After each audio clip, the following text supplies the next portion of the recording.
Hey, this video is for surgeons, our obstetrics colleagues, the general surgeons, and other providers at Would Be Health who do inpatient medicine, but probably won't be ordering restraints too often.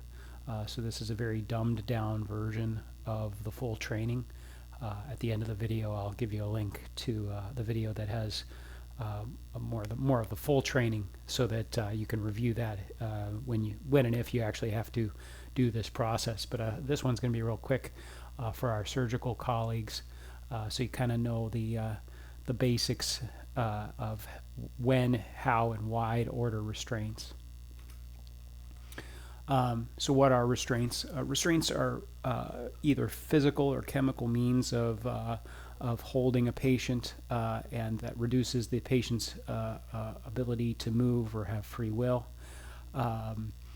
So, for example, obviously, if you're putting a patient in restraints or giving them Haldol and Ativan, that generally is going to be a restraint versus, if you're have a light touch on a patient, that is not a restraint. Another thing that's not a restraint is if a patient is in confines of law enforcement and has manacles or handcuffs on that were placed by law enforcement. Those are not considered restraints.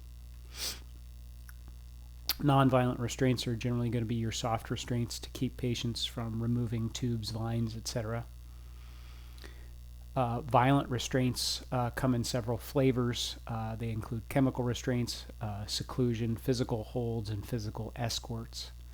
The order and the requirements for violent and nonviolent restraints are different, and that's why it's important to know the difference. So physical restraints, basically anything that you put on a patient that keeps them from moving. So these would be holding a patient, those would be locking restraints, etc. Chemical restraints are medications used to quiet down a patient or get them to cooperate. If you're giving medications that are used for other purposes, for those other purposes, for example, if you're giving Ativan for anxiety, or if you're giving Haldol for a headache, that is not considered a restraint. These are the types of restraints we have in use at Would Be Health.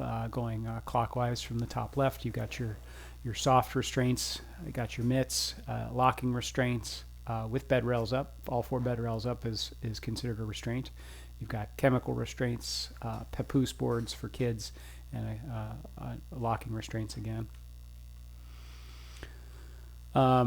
Restraints are you can only use restraints for current indications, i.e. the current activity of a patient, not just because you anticipate them to get worse. And anytime you order a restraint, you have to do an assessment of why you're doing the restraint. You also have to document that you've tried other things other than restraints.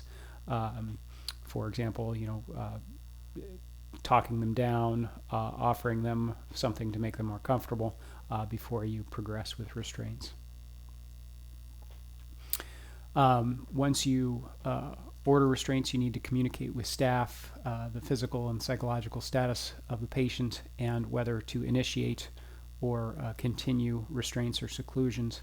And you have to write an order for restraints. There's 2 types of orders for restraints. There's violent and nonviolent restraints. Those are the only 2. Once this all goes live in December of 2020,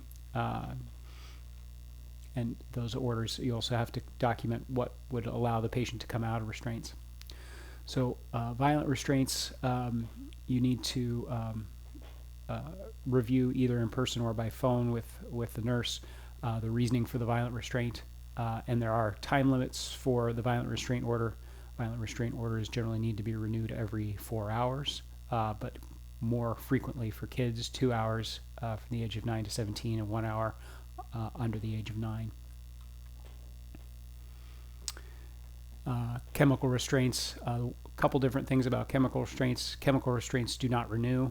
Each time you order a chemical restraint, it's a new event, it's a new order, because it's considered that as the restraint wears off, the order becomes null and void at that point because they are no longer restrained as the medications wear off. Nonviolent restraints, you have to do it every 24 hours.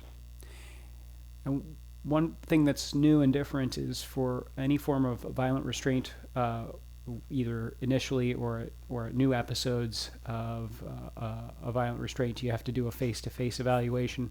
I'll show you real quick how to do that in test, or at least what it looks like for our system. Face-to-face evaluation requires a number of items to be filled out, and it goes in your note as the documentation of why you're initiating a violent restraint. Restraints need to come off at the earliest possible time. Restraints are either on or off. There's no such thing as a trial release. You can pause restraints for these indications, going to the bathroom, range of motion, changing position, etc. So if restraints are discontinued and then restarted, you have to do a new order. For violent restraints, that also includes a new face-to-face. And then restraints need to be removed anytime they're not indicated. A new order has to be obtained for the replacement of the restraints.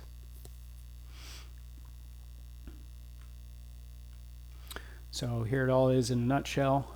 For nonviolent restraints, to initiate them, you complete the order for nonviolent restraints. You'll put the type in and the duration. For violent restraints, you do all that, plus you have to do the face-to-face within 1 hour after ordering the restraints.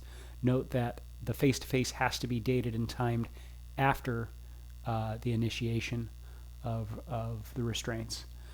And then finally, chemical restraints, you do the same thing, but each time you give a new chemical that restrains the patient, it's a new episode and a new face-to-face has to be done.